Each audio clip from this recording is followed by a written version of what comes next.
Peter, how you doing, bud?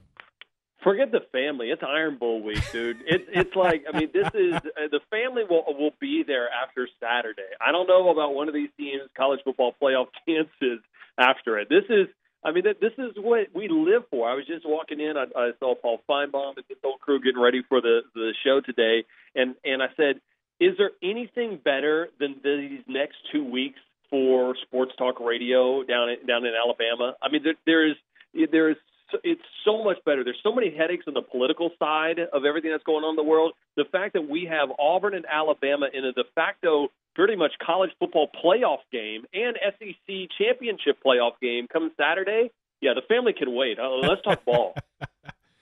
Peter, I want to say you grew up an LSU fan. Does part of you wish LSU had a bigger kind of hate rival?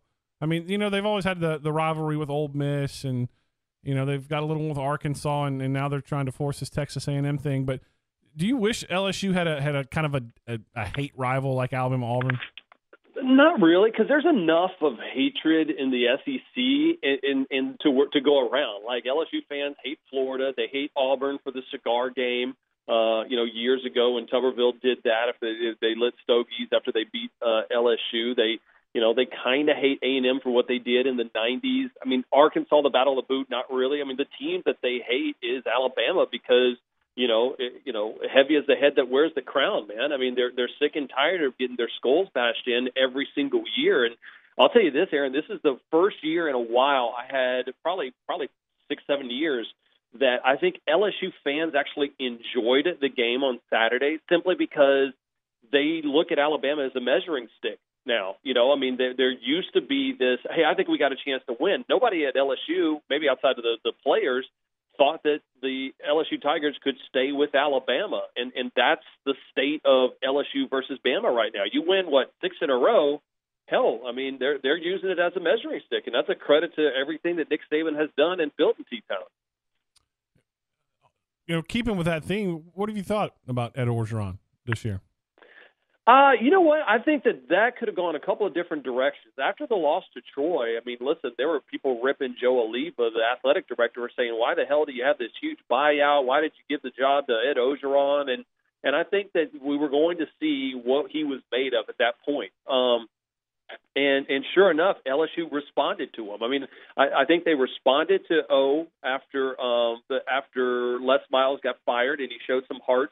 Last year, remember, even the LSU-Alabama game was a great one outside of having Jalen Hurts just, breaking people's hearts like he always does. So I'm fine with Orgeron. I think LSU fans have kind of come to that, hey, listen, LSU's going to be good. It's just a matter of do you have the recruits that are coming in, which they always will, and can you coach them? Now, if you give me X's and O's, I'm sorry, I'm taking Saban 100 times out of 100. I don't think that's a shock. But I don't think it's a complete miss because he loves the school. And I think after the first year, now it's going to be underneath his belt. He'll feel more comfortable going forward. Talking to Peter Burns of the SEC Network. Peter, it's crazy sitting in this position that covers this Alabama football team. I don't know that I've ever seen a fan base as nervous or anxious about their team's chances, considering they're the number one team in the country. They haven't lost a regular season game since Ole Miss 2015, and they are worried. I mean, they're asking questions like, does Alabama get into the playoff with one loss? I mean, they're almost kind of setting themselves up not to be as hurt if they lose to Auburn. It's bizarre. I've never seen the Alabama fan base like this. What do you make of that? I think there's a proper amount of fear. I think that once you saw Auburn and how the way that they dismantled Georgia, then all of a sudden you had to pay attention and go, wait a minute. All right, this team has scored 40 points 8 or more times this year. Defensively, they can be pretty solid. But I don't know necessarily if that's so much about Auburn as opposed to this is as, when you watch Alabama this year, this is as, I guess, beatable is the word that they've seemed or vulnerable, I think is a better word just because of the injuries at the linebacker position. I mean, we watch tape here at the SEC Network and you see the line of scrimmage being moved in the trenches. That's something that you never saw. I mean, teams flat out just could not run the ball against Alabama front, and 170 yards that Mississippi State had against them. That was That was just human, and we're not expected to see a human result a la Alabama, especially on the defensive side. So, yeah, I think there's a proper amount of fear, but I think that's good to have. Hell, every single one of those kids that play for Saban, the reason why they're so good is they're scared of Saban in the right way. I mean, listen, I'm scared of my wife, who's an Alabama fan, and that's why I do every single thing that she tells me to do. Not because she's super nice to me and she's like, the greatest wife ever, which she is. I'm just deathly afraid that she'll turn on me, and I don't ever want to sleep on the couch. That's a smart man right there. And by the way, who's making progress in getting the allegiance to the newborn? Is it leaning LSU? Listen, well, yeah, I mean, I had her dressed up when she was taking a nap at LSU Alabama weekend, and so I dressed Bo, our daughter, spelled the Cajun way too, Beaux. I dressed her in LSU gear, and so when Mom woke up, she saw that and immediately changed her into a Bama cheerleading outfit. So, listen, again, I want my wife and my daughter to know success, and I can't tell my daughter that she needs to be an LSU fan right now until they at least win one of these games. And I don't know if that's going to happen in the near future as long as Jalen Hurts is behind center, because that's the difference, right? I mean, going back to that game, I know we're talking Iron Bowl, but LSU and Alabama, Aaron, went toe-to-toe at every single position except for one, and that was Jalen Hurts. And he continues to be, I think, the most underrated college football player that we've seen probably in the last 5 years.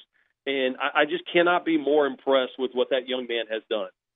I'm with you because I look at the matchup this week, and I honestly I think a lot of those individual matchups favor Auburn, particularly because of the home field advantage of Jordan Hare.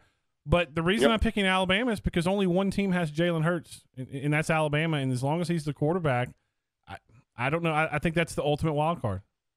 Cooler than a polar bear's toenails, my man. I mean, that is Jalen Hurts. He is just so calm and collected. You don't know if he just scored a touchdown in the national championship game or it's the 14th rep of a spring practice game. And I think that's the big thing. And I know a lot of Alabama fans are they love greatness, and rightfully so, because that's what the product that they've been having on the field for a long time under Saban.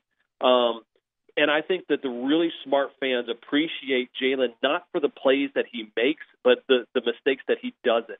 Because we don't show the highlights of him eluding a sack and picking up 3 yards or throwing the ball away. And I think that's what makes him such a perfect quarterback in this offense for Daboll and Saban, is that he protects the football. You protect the football, you're not going to be Bama. It's just that simple. Yeah, Peter, I was watching SEC Now earlier today, and you had Marcus Spears on, and you were talking about the open jobs, and Marcus obviously was selling Texas A&M pretty hard from all the positives they have. There was a report out earlier today that Tennessee had inquired about Chip Kelly, and Chip Kelly immediately shot them down. Where do you think Tennessee right now is as a program in terms of how attractive it is to a potential coach? I think I think they question it. I think they question Tennessee, not necessarily because of the crowd, because they have a passionate fan base. They're going to pay well. The facilities are pretty good. They upgraded them a couple years ago.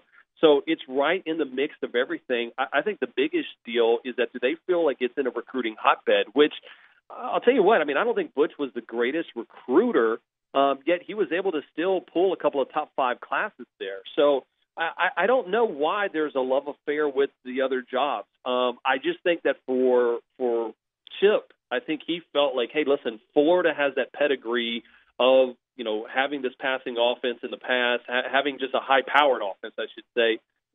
This is a better fit. And I don't know if I agree with that. I think if I was looking at Chip Kelly, I think potentially the better fit for him in so many different facets is UCLA. Being a West Coast guy, he kind of likes being off the grid, not being you move in Gainesville, you fart wrong in Gainesville, they're going to write a column about it. In LA, nobody blinks twice. So, I will. Now, with that being said, I'd sure as hell love to be able to cover him here in this conference if he takes the Florida job. So, I think that's intriguing, and I think Sumlin, if the true result or column is out about the Houston Chronicle saying that he's no longer going to be back, I think Texas A&M is you could argue that it's maybe one of the top 5 jobs in college football right now. Yeah, if and I completely agree with what you said about Chip Kelly. If he doesn't want to live in a fishbowl, then Gainesville is not the place for him. But if they if he's not the guy, I mean, is it Charlie Strong, or they make a strong run at Scott Frost? I mean, where does Florida go? Because this is a fan base that's passionate, as we all know. They're very vocal. I mean, it's not a historical power, but since Spurrier got there in '90, it's been a one of the best jobs in the country.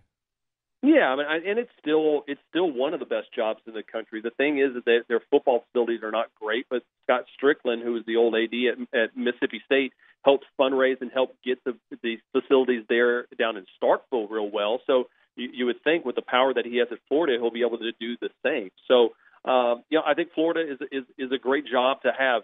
I think Scott Frost will probably eventually go to Nebraska, where he's from. That's where his family's at. So I can see that move. Then if you're Florida, where do you go? Do you pick up the phone and Scott Strickland call his old head coach and say, "Hey, Dan Mullen, how about that?" I think the more intriguing. I think the coaching carousel is so crazy this year because what happens with Dan Mullen? Will he say, "Hey, I like what I'm doing here in Starkville"? Will he want a different challenge? Because I think Mississippi State is a great job, good facilities. The fan expectations are not out of whack like probably Tennessee and Florida's are right now, and he can live a life outside of football, which I don't think you can if you take the Tennessee or Florida job or even the A&M job right now. Talking to Peter Burns of the SEC Network, you had a good tweet earlier today, kind of laying out where the SEC is. I think the SEC was judged for so long. They won, 7 straight national championships, and they had so many great coaches, and they're not at that level anymore. And people feel the need. Well, now it's time for us to take shots at the conference. Where do you think this conference is in terms of stacking up around the country? I still think it's the best conference out there. I mean, you're looking at the top 25, the playoff committee. This is not writers that may have an East Coast, West Coast bias. This is the committee that is deemed the smartest group of college football aficionados that come together and vote on this, and they vote that whoever has the team in the top 25, that's who they believe in. And the SEC right now, once again, has the most. You're talking 6 teams in the SEC that are ranked more than any other conference. Hell, the ACC only has 3 of them. And right now, the SEC, Aaron, has 3 potential title contenders. They have Georgia, they have Auburn, and they have Alabama. Nobody else has 3. ACC has 2 in Miami and Clemson, but those are really the only 3 that have a chance at the title. So, I mean, you win 8 out of the last 11. You go to the NFL draft, and every single year it's the SEC for 11 straight years that the best of the best talent's coming out of this. It's sure as hell the best football conference in America, and it's not even close. Wrapping up here with Peter Burns, host of SEC Now on SEC Network. You can follow him on Twitter. I recommend you do so at Peter Burns ESPN. Have you you got a pick for us on Alabama Auburn? I know it's still early in the week, but which way are you heading right now? I'm gonna give the ultimate rat poison to every person in Tuscaloosa, and you see, when I picked Alabama losing 5 games a couple years ago, what you guys didn't know is I did that on behalf of Coach Saban, and that's why they've been playing so well. So he likes that rat poison. So I'm gonna continue to provide it. I'm gonna say Auburn 24. Alabama 23. So go ahead at Peter Burns ESPN. You can get mad at me, but just keep in mind, I'm just giving you one more thing that Coach Saban can put up in the locker room that's going to motivate the Tide to win this weekend. Scott Cochran is already making the posters and hanging them in the locker room. Hey, Peter,